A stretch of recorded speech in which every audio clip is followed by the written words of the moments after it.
Bonjour tout le monde et bienvenue à la 3e balado 2021 du Yacht Club Royal. Le balado fait partie de l'infolette Latitude 45.4 du club et nous sommes fiers aujourd'hui de faire la bienvenue à notre commodore Jacques Boucher qui arrive vers la fin de son période de commodore, c'est 2 ans, d'ici la rencontre générale des membres à la fin de novembre. Bienvenue, Monsieur Commodore. Merci, Patrick. Et merci à toi d'être mon hôte aujourd'hui. Ça me fait plaisir. Jacques, si je peux vous demander de commencer à parler de votre connexion initiale, votre histoire du club, son histoire personnelle du club. Je sais que vous êtes membre depuis longtemps. En effet, Patrick, ça fait 41 ans que je suis membre ici et puis précédé par mon père qui était membre de 1967 à 1977. Papa faisait du bateau à moteur quand on était à Trois-Rivières et il y avait un Peterborough en 7 de 18 pieds qui l'a amené ici en 1960 et puis il était à Saint-Anne's Marine. Puis on se promenait, là, jeune, et puis je me rappelle, j'avais 7 ans, puis je conduisais le bateau avec papa qui faisait du ski aquatique en arrière, ma mère à côté de moi qui nous dirigeait là, un lac comme l'autre. Papa était assez téméraire. Malheureusement, en 67, papa a été frappé d'un cancer assez sérieux de l'intestin. Et puis il y a eu une opération sévère. On se demandait s'il allait survivre ou non, mais il a survécu. Et puis pendant sa récupération, il y avait un ami qui avait une Corvette 31 au Yacht Club qui l'a emmené faire de la voile. Et puis il y a eu la piqûre. Et puis il a acheté la veuve d'un ingénieur qui s'appelait Jackson. Madame Jackson avait aimé le fait qu'on était une jeune famille, 4 enfants, et puis on s'est joint au club, comme je te dis, en 1967. En 1977, papa avait d'autres objectifs. Les enfants étaient plus vieux, avaient moins d'intérêt. Et puis en 1980, je me suis rejoint au club grâce à mes amis Jerry Wood et Brian Wilkinson, avec qui j'ai partagé un Lightning à mes débuts. Je suis rentré par d'un tiers là-dedans. Et puis, j'ai eu bien du plaisir. J'ai fait la rencontre d'un mentor de la voile pour moi, Gilles Mercier, qui était champion du club. Et puis, on sortait quasiment 7 jours par semaine à ce moment-là. Et puis, qui m'a vraiment bien élevé dans le contexte de la voile, au point où en 1984, avec son bateau, on a gagné la Strathcona. Alors, je suis devenu membre en 1980. En 1987, j'ai formé une famille avec mon épouse Elaine Chubry. Nous avons eu 3 enfants. En 1991, j'ai acheté un Shark, bateau de 24 pieds, qui était facile à utiliser quand j'étais tout seul avec les enfants. Et j'ai pris ma retraite en 2015. Avant 2015, j'ai dirigé le Junior Squadron pendant 4 ans de temps. J'ai été celui qui a fait les premiers achats de dériveurs 420, qui enseignent la voile en tandem. Et puis, après ma retraite, on m'a tapé sur l'épaule de devenir secrétaire. Et puis après, on m'a invité à devenir vice-commodore. J'imagine que je suis devenu vice-commodore en 2017. Et puis, me voici en 2021, à la fin de mon terme comme commodore. Merci, M. Commodore. Maintenant, ça fait presque 2 ans que vous êtes commodore. Pendant ces 2 ans, qu'est-ce que vous direz a été le plus grand défi que vous avez rencontré?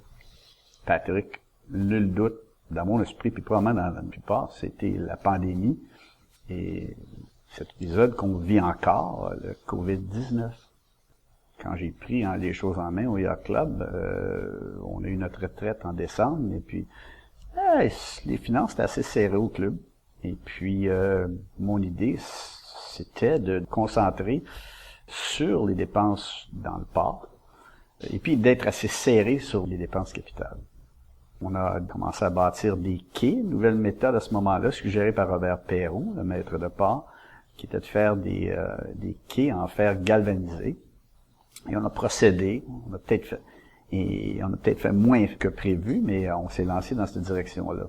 J'ai pris 2 semaines de congé, on était faire de la voile avec les enfants dans les Grenadines, et puis en revenant, fin février, début mars, quand j'étais là-bas, j'avais lu ce qui s'était passé en Chine, et puis la pandémie nous a frappés, et les nouvelles étaient de pire en pire. Les décès commençaient, j'ai perdu mon beau-père pendant cette période-là. C'était très sombre à ce moment-là. Alors, on gérait avec ça comme toile de fond. Et puis, on a commencé à penser qu'il faudrait peut-être penser à des procédures calquées sous ce que les autorités de la santé nous demandaient. L'honorable secrétaire, M. Osterman, un grand collaborateur de l'exécutif, a formé un comité avec Mme Margot McFarlane, M. Robert Perrault et le contre-commodore Pierre Farmer. Ils ont écrit des procédures COVID-19 qui sont appliquées à toutes les phases d'activité au club, que ce soit les quais, les promenades sur les quais, les sorties et entrées de bateaux, le clubhouse, la piscine, le tennis, sur le parterre, politique qui nous a très bien servi. Parce qu'elle a été appliquée par le truchement de Voile Québec, qui était un aviseur, je disais un aviseur également, qui est l'instigateur auprès du gouvernement de l'ouverture des clubs par la province, mais le Voile Québec a distribué nos procédures au large à tous les clubs dans la province, et ils ont été acceptés par le gouvernement, et ils ont réussi à ouvrir le club au moins une semaine avant les marinas puissent ouvrir à ce moment-là. Alors, ça a rehaussé la réputation du club auprès de la communauté nautique. Alors, un bien pour un mal. Mais définitivement, cette période-là était très sombre. Merci. Depuis ces 2 ans-là et depuis le début de la COVID, et vous avez été capable de rouvrir à cause de ces régulations, il y a beaucoup de changements. Je pense que tout le monde au club va avoir vu les améliorations qui étaient faites durant l'hiver passé, continuer même en hiver. Monsieur Commodore, il y a beaucoup qui a passé dans le club depuis les derniers 2 ans. Je suis certain que tous les membres comme moi ont remarqué beaucoup des changements qui ont été faits, des réparations, des améliorations physiques du club. Pouvez-vous nous parler de ça? Est-ce qu'il y a des choses que donc vous êtes plus fiers que d'autres dans ça? Je suis très fier d'avoir pu travailler avec l'exécutif que j'ai eu. Un exécutif dynamique, créatif, et puis qui nous a supportés, des officiers dans tous les sens. Je pense que un élément ou l'élément crucial ou essentiel était l'engagement de notre gérant actuel à la fin du terme du commodore Giroir. Le commodore Giroir m'a demandé de faire des recherches pour trouver un nouveau gérant. Et puis on est tombé sur ce jeune homme-là, Florin Tossin, qui était membre de l'Association des gérants de clubs du Canada. Les gens de Beaconsfield, avec qui j'avais été mis en contact, m'ont recommandé Florin. On avait d'autres candidats. Louise Proulx, qui était mon vice-commodore, avons interviewé Florin et on pouvait faire autre chose que de remarquer la passion qu'il avait pour ce genre de business-là. Alors, Florin nous est arrivé et tout de suite a mis l'épaule à la roue et a bien aidé. Autre chose, la COVID, dans le malheur que ça a été, on a bénéficié, il nous a permis de bénéficier par contre de l'autre côté de la générosité du gouvernement fédéral qui a mis beaucoup de sous de disponibles pour stimuler l'économie et notamment la main-d'œuvre. Avec la COVID, on n'a pas pu ouvrir l'école de voile. La première fois depuis 1949, je me trompe peut-être de date d'une année ou une autre, l'école de voile qui avait été lancée par feu Commodore George Hamilton. C'était très difficile, moi qui viens du côté de la voile, d'avoir à prendre ce geste-là, mais on ne pouvait pas exposer nos membres au public. La salle à dîner a été fermée. Mais ça a aussi permis d'engager plus de monde pour travailler au Yacht Club. Personnel qui nous est resté, qui avait différentes expertises. C'est aussi l'autre chose qu'on a pu faire, Patrick, c'est demander à notre gérant de faire le budget que j'ai supervisé la première année, mais surtout qu'il l'a fait avec la supervision du trésorier, M. Robert Desforges, qui est un homme qui connaît ça et qui a simplifié la compréhension des finances du club, de toute façon à mon égard, en tout cas, qui a beaucoup aidé de ce côté-là. Florin, dans sa conception du budget, plaçait les dépenses nécessaires, mais aussi les plaçait de façon conservative, ou bien où est-ce qu'il économisait à un moment donné, pouvait investir ailleurs. Ça fait qu'ainsi, on a pu rénover plusieurs choses au club. Si je regarde sur la période de 2 ans, je regarde le muret, si tu veux, qui est à bord du terrain ici du Yacht Club, le balcon, la bordure du toit qui fait face au sud, là, où il y avait beaucoup d'eau qui rentrait. La peinture de tout le club, c'est la peinture extérieure de tout le club. Un coup de maître a été, avec ces sous-là, l'addition de la proposition qui existait depuis un bout de temps, l'extension du quai de Heinz, qui nous a amené 22 nouvelles places, extension qui se paye en dedans d'un an et demi ou 2 ans, ce qui fait qu'une rente de 100 000 $ ou plus par année. Commodore, laisse-moi juste un mot. Je vais trop vite. Je suis certain que je ne suis pas le seul membre qui s'est déplacé au bout du quai Heinz pour voir ces quais-là, parce que c'est la première fois que le club a acheté des quais préfabriqués, ou faits préfabriqués, par une oui. tierce partie. Hey, wow, Ce sont de beaux quais, des quais qui sont faits en aluminium et qui devraient, dont l'espérance de vie est de 40 à 50 ans. Le problème qu'on a peut-être avec nos anciens quais, c'est que c'est du bois traité. Et le bois traité, il y a 30 ans, n'est pas le même que le bois traité aujourd'hui. L'espérance de vie est beaucoup moindre. Alors, on a découvert qu'il était possible de faire affaire avec une tierce partie, de continuer à bâtir avec des nouvelles méthodologies, comme je vous le disais, avec le fer galvanisé, mais également d'acheter des nouveaux quais. Et on a acheté des nouveaux quais qui sont dispersés un peu partout dans le yacht club. Il y a je pense qu'il y a même 2 quais de 45 pieds qui n'ont pas encore été installés, nouveaux en aluminium. Je dis ça, là, avec l'argent du gouvernement, on a pu également améliorer la cuisine, les installations de la cuisine. On a refait les frigidaires, nouveaux ventilateurs, nouveaux systèmes de réfrigération là-dedans, qui est essentiel, qui nous a permis de réduire les frais de gaspillage de nourriture.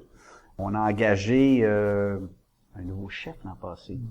Je sais pas si je me devance un peu ici, M. Flaherty, mais le chef Benjamin Cooper a littéralement encouragé ou provoqué les membres à venir et se servir du club.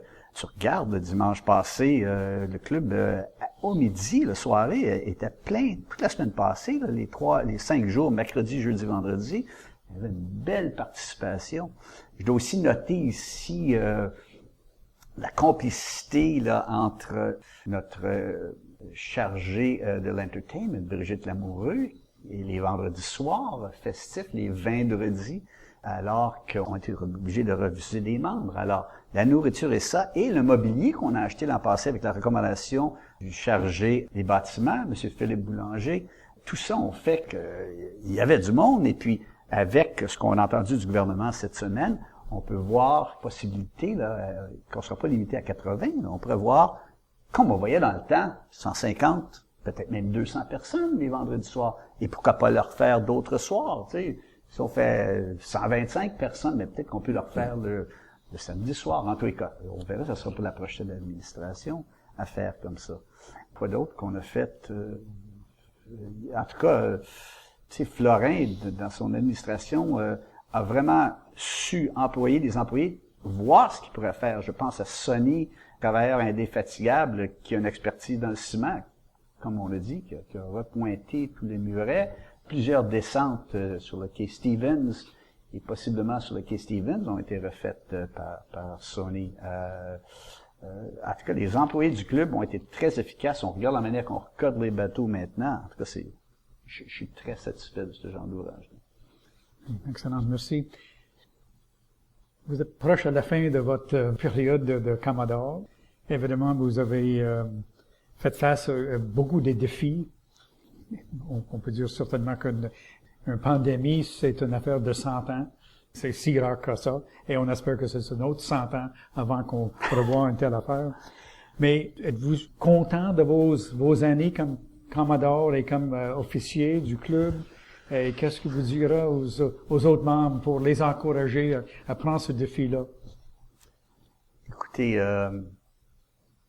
j'ai hâte de redevenir un simple membre du club. C'était des années mouvementées. Mais j'ai été honoré de travailler avec mon exécutif.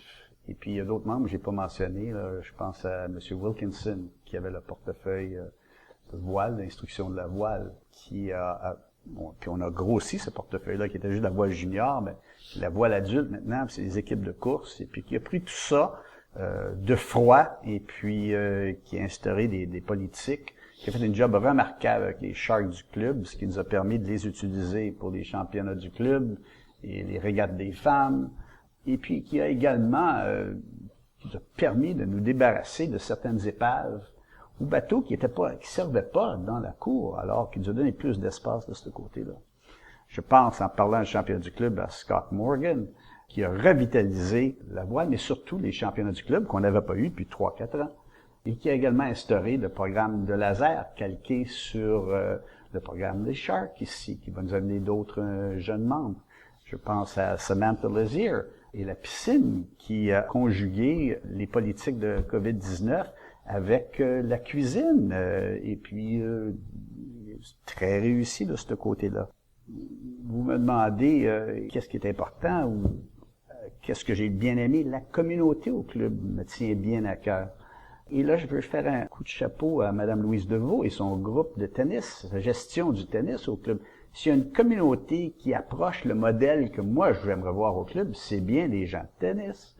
Les gens de tennis qui viennent de moteurs, qui viennent de voile, qui sont d'une différents âges, de différentes langues là-dedans, comme ça, ont du fun. Les parties des Caraïbes, les parties de Wimbledon, et puis ils m'ont invité à venir distribuer quelques prix là aussi. Quand je les vois qui jouent encore dimanche passé, ils viennent manger par après. C'est ça un yacht club, c'est ça une communauté. Je pense à mon ami Monsieur Larocque, qui nous a aidé à aller chercher des quais, à aller chercher le nouveau bateau, comment j'appelle ça, le crash boat, excusez mon expression anglophone, ici à Toronto. Monsieur Larocque, qui a orchestré un party de cruising récemment, qui augure bien, maintenant qu'on sait que c'est lui qui va être le chair du comité de divertissement, oui. qu'on me souffle à l'oreille ici. J'espère avoir mentionné tous ceux que je veux mentionner ici, puis si j'en oublie, c'est certainement pas... Et le clou de tout ça, là, 70 nouveaux membres seniors. J'aimerais, par le fait, noter l'investissement personnel de Mme Kim Fata, qui, qu'on sait maintenant, va être notre prochain contre-commodore. Mme Fata a fait une contribution énorme au club dans son comité de membership et qui doit être souligné, et puis qui, dans sa nouvelle fonction comme contre-commodore, augure très bien pour le Yacht Club. Margot Hall, House, comme j'ai dit, qui a aidé avec les politiques de COVID-19, mais également qui a aidé dans la sélection du jeune chef Benjamin Cooper, qui a rehaussé la qualité de nourriture au club. M. Boulanger, que j'ai nommé, et qui d'autre que M. Cleary, à la charge des communications, et son acolyte Norm Pearl, qui sont ici aujourd'hui, qui nous dirigent dans ce podcast. Et finalement, Mme Delaney, et puis qui nous a donné une présence sur Facebook, et en nous amenant le jeune Sébastien Voyer, maintenant nous donne une présence sur d'autres méthodes de communication là, plus technologiques, là, nous met à la page, comme je voudrais dire. Puis j'aimerais aussi mentionner mon capitaine de flotte ici, Mme Susan Orr-Mongeau, qui a fait un job remarquable comme conseillère, qui est une bonne amie, et qui nous a fait un très beau sail pass les 2 dernières années. Merci, Susan. Et également, c'était le jeune Antoine Pacara, qui reste dans son rôle en charge des jeunes membres et qui promet bien pour le futur. Alors, ce sont quelques commentaires en terminant que je voulais faire. C'est parfait, M. Commodore. Je vous remercie beaucoup. Et je vais dire à nos écouteurs, attendre le prochain numéro 4 qui s'en vient. À la prochaine. Merci, M. Commodore. Merci, M. Flaherty.